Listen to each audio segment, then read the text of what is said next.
Interview Sadhguru பண்ணுறாரு. அந்த shrine இருக்கு இல்லையா, அவரோட ஷ்ரைனில் உள்ளே போகிறேன் நான். உள்ளே போனோடனே அவர் வந்து ரொம்ப பெருசாக என்கிட்ட ரொம்ப கேட்கல. 5 நிமிஷத்தில் இன்டர்வியூ முடிச்சு வெளியில் வந்துட்டேன். நான் பிள்ளைங்க என்ன பண்ணுறாங்கன்னு கேட்டாங்க.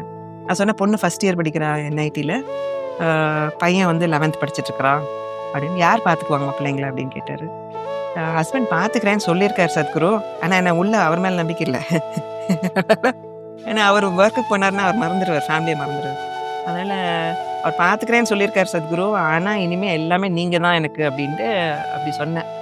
அவர் அப்ளிகேஷன் வச்சுட்டு இருந்தவர் இந்த அப்ளிகேஷன் இப்படி நகர்த்திட்டு இப்படி பார்த்தார். நான் கீழே உட்காந்துருக்கேன், அவர் காலடியில் உட்காந்து இப்படி பார்த்தார். அந்த ஒரு நிமிஷம் வந்து I don't know what happen, என்ன ஆச்சுன்னு எனக்கு தெரியாது. அந்த ஒரு மொமெண்ட்டில் வந்து அது எவ்வளோ நேரம் ஆச்சுன்னு தெரியல. இட் மீன் ஜஸ்ட் ஃபியூ செகண்ட்ஸாக என்னென்னு ஒரு நிமிஷமாக என்னமா தெரியாது.